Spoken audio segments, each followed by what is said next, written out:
Bonjour à toutes et à tous. Bienvenue sur la boîte à philo. Aujourd'hui, nous allons explorer en profondeur les 5 idées les plus marquantes de Jean-Paul Sartre. Jean-Paul Sartre, figure emblématique de l'existentialisme français, a révolutionné notre compréhension de la condition humaine avec des concepts philosophiques profonds et parfois dérangeants. L'existentialisme, mouvement philosophique dont Sartre est l'une des figures centrales, place l'existence humaine, la liberté et la responsabilité au cœur de sa réflexion. Aujourd'hui, nous découvrirons 5 idées fondamentales qui illustrent la richesse et la complexité de la pensée sartrienne. Préparez-vous à une exploration philosophique intense et enrichissante. Chacune de ces idées révèle un aspect unique de la condition humaine, selon Sartre. Commençons notre voyage philosophique ensemble. Avant de commencer notre exploration des idées fascinantes de Jean-Paul Sartre, prenons un moment pour soutenir cette chaîne philosophique. Votre soutien commence par un simple like sur cette vidéo. Ce geste nous encourage et aide l'algorithme à diffuser notre contenu philosophique à un plus large public. Ensuite, abonnez-vous à la boîte à philo pour rejoindre notre communauté de penseurs. Chaque nouvel abonné nous motive à approfondir davantage les grandes questions philosophiques. N'oubliez pas d'activer la cloche de notification. Ainsi, vous serez immédiatement informé de chaque nouvelle exploration philosophique que nous publions. Enfin, partagez ce contenu autour de vous. La philosophie n'a de sens que lorsqu'elle est partagée et discutée. Aidez-nous à diffuser ces idées qui peuvent transformer notre compréhension du monde. Votre engagement, qu'il s'agisse d'un like, d'un commentaire ou d'un partage, est véritablement essentiel. C'est grâce à votre soutien que nous pouvons continuer à créer du contenu philosophique de qualité et à rendre accessible la pensée des grands philosophes comme Sartre. Maintenant que nous avons établi cette base de soutien mutuel, nous sommes prêts à plonger dans l'univers fascinant de la philosophie sartrienne. Première idée étonnante de Sartre. L'homme est condamné à être libre. Cette citation paradoxale révèle une conception révolutionnaire de la liberté humaine. Pour Sartre, la liberté n'est pas un cadeau précieux que nous recevons, mais plutôt une responsabilité écrasante qui nous est imposée. Nous portons le poids de nos choix comme des chaînes invisibles. À chaque instant de notre existence, nous devons prendre des décisions. Ces choix définissent qui nous sommes et façonnent notre réalité. Il n'y a pas d'échappatoire à cette obligation de choisir. Sartre rejette toutes les excuses déterministes. Ni le destin, ni l'hérédité, ni la société, ni même Dieu ne peuvent nous libérer de notre responsabilité fondamentale de choisir notre existence. Cette conception de la liberté comme condamnation place l'être humain dans une position d'angoisse existentielle. Nous sommes entièrement responsables de notre existence, sans pouvoir nous réfugier dans aucune excuse. C'est le fondement de la philosophie existentialiste de Sartre. Voici l'idée la plus étonnante de Sartre sur la liberté. Même quand nous pensons ne pas choisir, nous faisons en réalité un choix. Cette idée semble paradoxale au premier regard. Comment peut-on dire que ne pas choisir est un choix? Prenons des exemples concrets pour comprendre cette idée. Quand vous restez au lit le matin, au lieu de vous lever, vous choisissez de ne pas agir. Quand vous ne votez pas, vous choisissez l'abstention. Quand vous évitez de prendre une décision, vous choisissez de la reporter. Cette idée révèle ce que Sartre appelle notre liberté radicale. Nous sommes libres en permanence, même dans l'inaction. Il n'existe aucun moment où nous échappons à la liberté de choisir. Cette liberté radicale génère ce que Sartre appelle l'angoisse existentielle. Puisque nous choisissons toujours, nous sommes entièrement responsables de ce que nous sommes et de ce que nous devenons. Cette responsabilité totale peut être écrasante. Ainsi, l'idée étonnante de Sartre nous révèle que nous ne pouvons jamais échapper à notre liberté. Même dans nos moments d'inaction, nous exerçons notre pouvoir de choisir, et avec lui, nous assumons la pleine responsabilité de notre existence. Deuxième idée étonnante de Sartre, la mauvaise foi comme mensonge à soi-même. Explorons cette citation fondamentale et ses implications profondes. Mais qu'est-ce que la mauvaise foi exactement? C'est un mécanisme psychologique par lequel nous nous trompons nous-mêmes pour éviter de faire face à notre liberté fondamentale. Premier exemple concret. le serveur de café qui joue excessivement son rôle. Il se cache derrière sa fonction pour éviter de reconnaître qu'il choisit librement d'être serveur. Deuxième exemple. La personne qui dit « je n'y peux rien », c'est comme ça. Cette phrase révèle une fuite devant la liberté, un refus d'assumer sa capacité de choisir et de changer sa situation. La mauvaise foi est donc un mécanisme de défense quotidien. Sartre considérait ce phénomène comme universel. Nous nous mentons tous à nous-mêmes pour échapper à l'angoisse de notre liberté absolue. En résumé, la mauvaise foi révèle notre difficulté fondamentale à assumer notre liberté. C'est un mensonge que nous nous racontons pour éviter l'angoisse de nos choix, mais qui nous empêche de vivre authentiquement. Voici l'idée la plus étonnante de Sartre sur la mauvaise foi. Contrairement à ce qu'on pourrait penser, la mauvaise foi n'est pas un défaut rare ou exceptionnel. C'est un mécanisme quotidien que nous utilisons tous, constamment, pour nous mentir à nous-mêmes. Nous nous cachons la vérité sur notre propre liberté et nos responsabilités. Voici des exemples typiques de mauvaise foi que nous utilisons quotidiennement. Chaque fois que nous disons « je n'ai pas le choix » ou « c'est ma nature », nous pratiquons l'auto-tromperie pour éviter de reconnaître notre liberté. Le mécanisme est simple, mais puissant. Nous nous mentons à nous-mêmes pour éviter l'angoisse que provoque la reconnaissance de notre totale liberté et de notre entière responsabilité. Ce qui est étonnant, c'est que Sartre révèle que ce que nous considérons comme des comportements normaux et acceptables sont en réalité des formes de mauvaise foi. Nous vivons dans l'illusion que nous n'avons pas de choix, alors que nous en avons toujours. En conclusion, l'idée étonnante de Sartre est que la mauvaise foi n'est pas l'exception dans nos vies, mais plutôt notre mode de fonctionnement habituel. Reconnaître cela est le premier pas vers l'authenticité. Troisième idée fondamentale de Sartre, l'existence précède l'essence. Cette formule révolutionnaire bouleverse notre compréhension traditionnelle de l'être humain. Pour comprendre cette idée, Sartre établit une distinction fondamentale. Contrairement aux objets fabriqués, l'être humain n'a pas d'essence prédéterminée qui définit ce qu'il doit être. Prenons un exemple concret. Un marteau est d'abord conçu dans l'esprit de son créateur avec une fonction précise, frapper. Son essence, sa nature de marteau, précède son existence physique. L'être humain, au contraire, naît sans mode d'emploi, sans fonction prédéterminée. Il existe d'abord, puis forge son essence à travers ses choix, ses actes et ses expériences de vie. Cette conception révolutionnaire a des implications profondes. Il n'existe pas de nature humaine universelle qui déterminerait ce que nous devons être. Chaque personne est un projet unique qui se construit continuellement. Comme le résume parfaitement Sartre, l'homme n'est rien d'autre que ce qu'il se fait. Cette formule capture l'essence même de l'existentialisme. Nous sommes les architectes de notre propre existence. Voici l'idée la plus étonnante de Sartre sur l'existence qui précède l'essence. Il n'existe absolument aucune nature humaine universelle. Pour comprendre cette idée révolutionnaire, comparons l'être humain à un objet manufacturé. Un marteau, par exemple, est conçu avec une essence prédéfinie, frapper des clous. L'être humain, lui, naît sans aucune essence prédéfinie. Il n'a pas de nature fixe, pas de but déterminé à l'avance. Il existe d'abord, puis se définit ensuite. Tout est création personnelle.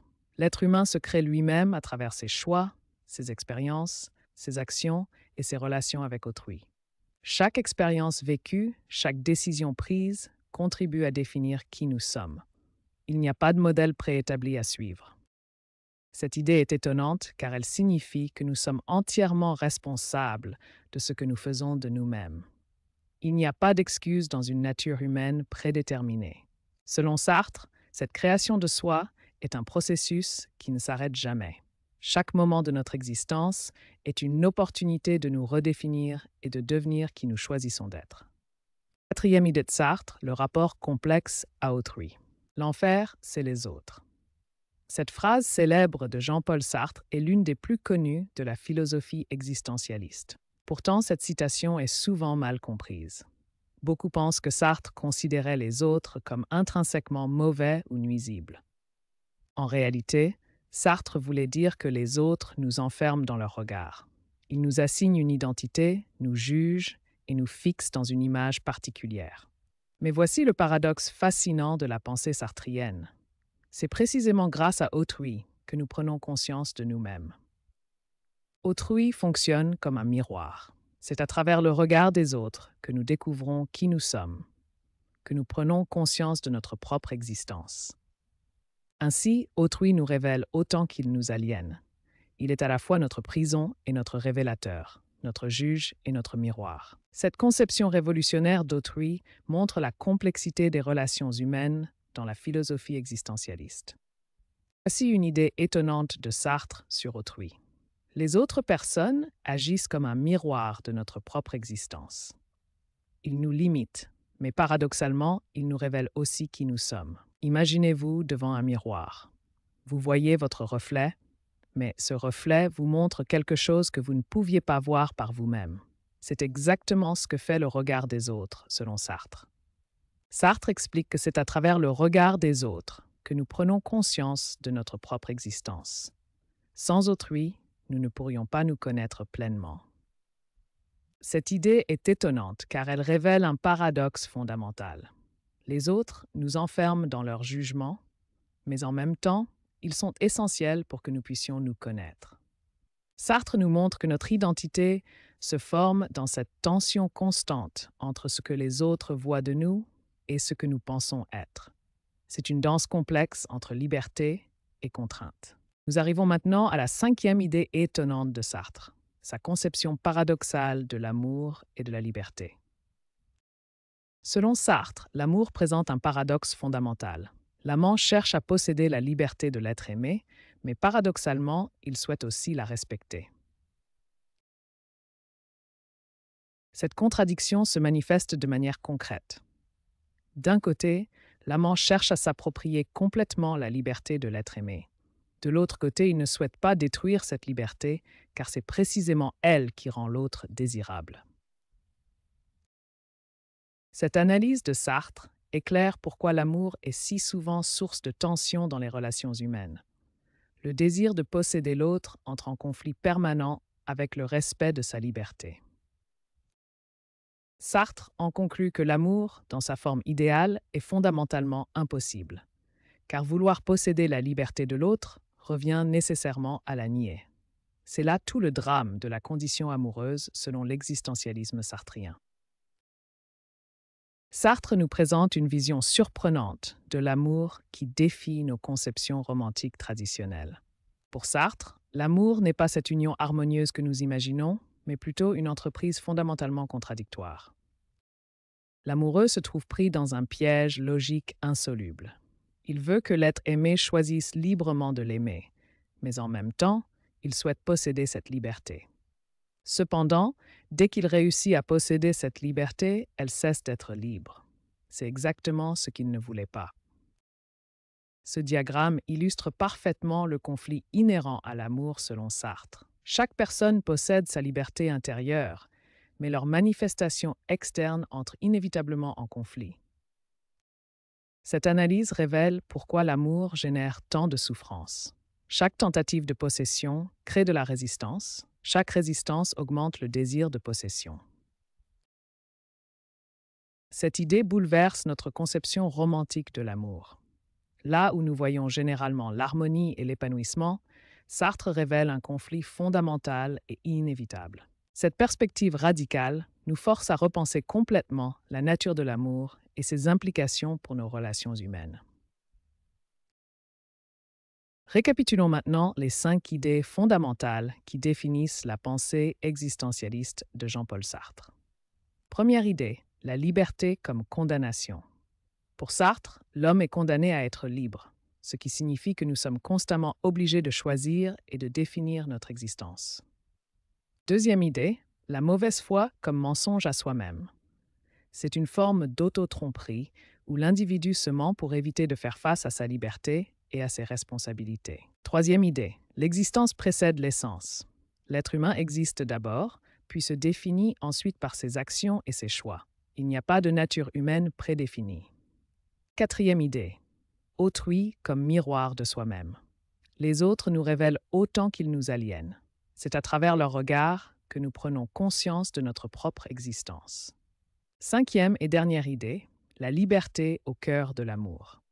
L'amour est une tentative paradoxale de posséder la liberté de l'autre tout en la respectant, ce qui crée une tension fondamentale. Ces 5 concepts clés forment ensemble le cœur de la philosophie existentialiste de Sartre. Ils définissent une vision de l'homme comme être libre, responsable et en perpétuelle création de lui-même. Jean-Paul Sartre nous présente une vision unique de la condition humaine. Pour lui, être humain n'est pas un état fixe, mais un projet permanent qui se construit à chaque instant. Contrairement aux objets qui ont une essence prédéfinie, l'être humain se définit constamment par ses choix et ses actions. Nous ne sommes jamais finis.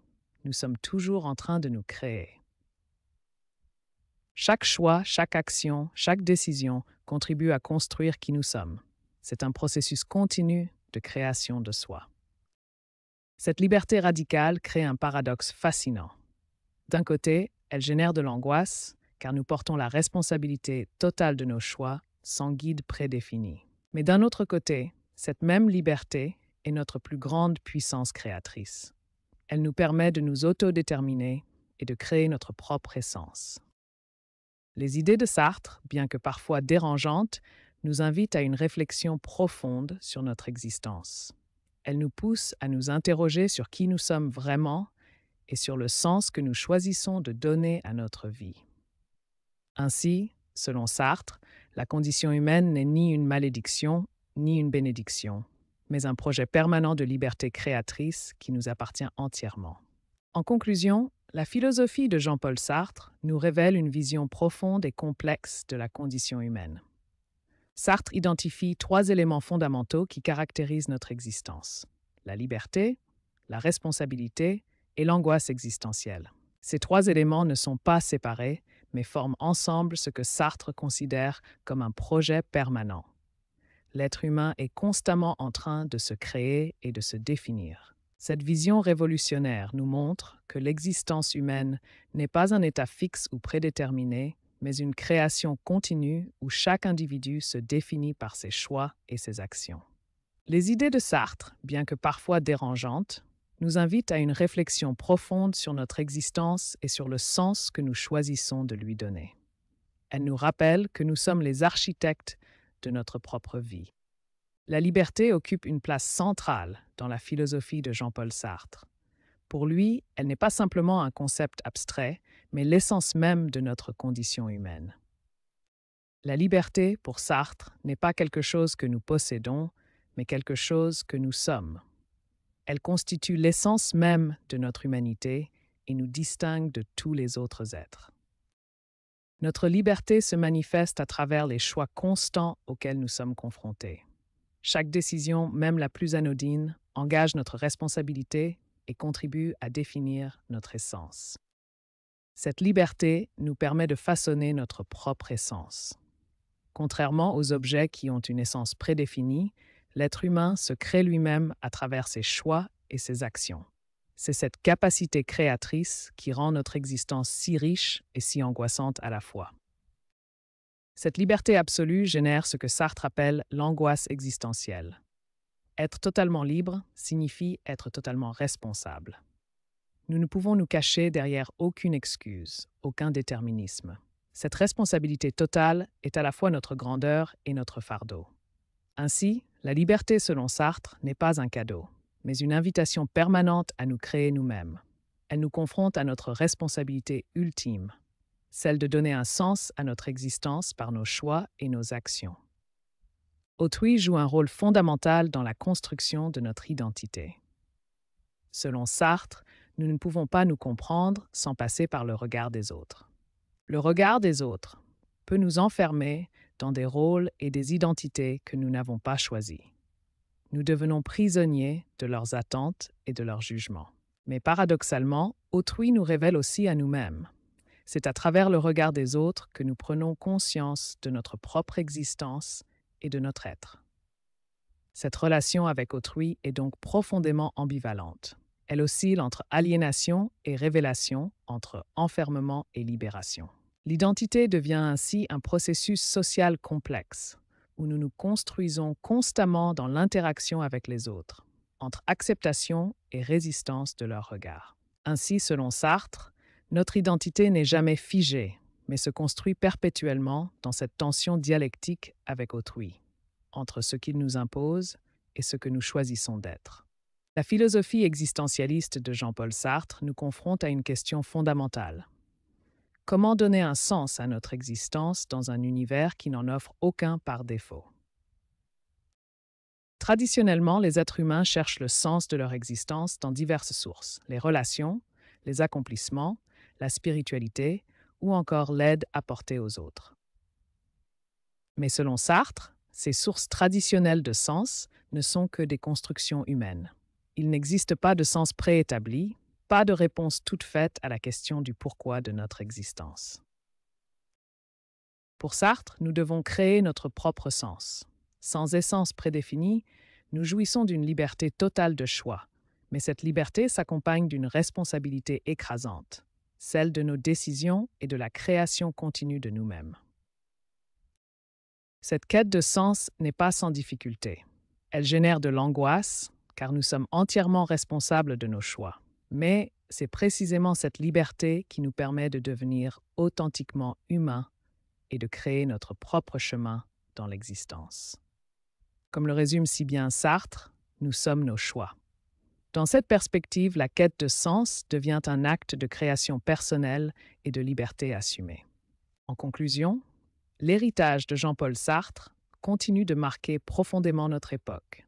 Son portrait nous rappelle l'homme derrière ces idées révolutionnaires qui ont transformé notre compréhension de l'existence humaine. Les idées de Sartre continuent d'influencer notre compréhension de la condition humaine de multiples façons. Sa philosophie nous invite à une réflexion profonde sur la liberté, la responsabilité et le sens de la vie. L'œuvre de Sartre reste remarquablement pertinente dans notre monde contemporain. Ses concepts d'authenticité, de liberté et de responsabilité résonnent encore aujourd'hui dans nos vies personnelles et sociales. Sartre nous a légué une philosophie qui nous encourage à assumer pleinement notre liberté et à créer du sens dans un monde qui n'en offre pas naturellement. Son message demeure un appel à l'authenticité et à la responsabilité personnelle. L'héritage de Sartre transcende les frontières de la philosophie académique pour toucher tous ceux qui s'interrogent sur le sens de leur existence. Il nous rappelle que nous sommes condamnés à être libres, mais que cette condamnation est aussi notre plus grande opportunité. Ainsi, Jean-Paul Sartre nous laisse un héritage philosophique durable qui continue d'éclairer notre chemin vers une existence plus authentique et plus consciente. Son œuvre demeure une source d'inspiration pour tous ceux qui cherchent à comprendre et à donner sens à leur condition humaine. Merci d'avoir suivi ce cours sur les idées étonnantes de Jean-Paul Sartre. J'espère que cette exploration de sa philosophie vous a apporté de nouvelles perspectives sur la condition humaine. Si ce contenu vous a plu, n'hésitez pas à liker cette vidéo. Votre like nous aide à savoir que notre travail vous intéresse et nous motive à continuer. Pensez également à vous abonner à la boîte à philo pour ne manquer aucune de nos futures explorations philosophiques. Nous publions régulièrement du contenu pour approfondir votre compréhension de la philosophie. N'oubliez pas d'activer la cloche de notification. Cela vous permettra d'être informé dès qu'une nouvelle vidéo est publiée pour ne rien manquer de nos analyses philosophiques. Enfin, partagez cette vidéo autour de vous. La philosophie de Sartre mérite d'être discutée et partagée. Vos amis, votre famille, vos collègues pourraient également être intéressés par ces réflexions sur la liberté et la condition humaine. Votre soutien sous toutes ses formes est vraiment essentiel pour nous. Il nous permet de continuer à créer du contenu de qualité, de faire des recherches approfondies et de vous proposer des analyses philosophiques rigoureuses et accessibles. Maintenant, c'est à votre tour de participer à cette réflexion philosophique. Dis-moi en commentaire quelle idée de Sartre t'a le plus inspiré aujourd'hui. Était-ce l'idée révolutionnaire que nous sommes condamnés à être libres? Ou peut-être le concept troublant de la mauvaise foi? Ou encore cette notion fascinante que l'existence précède l'essence? Nous sommes vraiment impatients de lire vos réflexions personnelles et de discuter avec vous de ces concepts philosophiques fascinants. Votre perspective unique enrichira notre compréhension collective de la pensée sartrienne. N'hésitez pas à partager vos pensées les plus profondes. Chaque commentaire est une nouvelle perspective qui nous aide tous à mieux comprendre la richesse de la philosophie existentialiste. Merci infiniment pour votre soutien précieux. Votre engagement et votre curiosité philosophique nous inspirent chaque jour. À très bientôt sur la boîte à philo pour de nouvelles explorations philosophiques passionnantes. Nous avons hâte de partager avec vous d'autres découvertes sur les grands penseurs et leurs idées révolutionnaires. Votre fidélité et votre soif de connaissances philosophiques constituent notre plus grande motivation. C'est grâce à vous que nous pouvons continuer à explorer ensemble les mystères de la pensée humaine. Continuez à philosopher, continuez à questionner et surtout, continuez à nous accompagner dans cette belle aventure intellectuelle. À bientôt!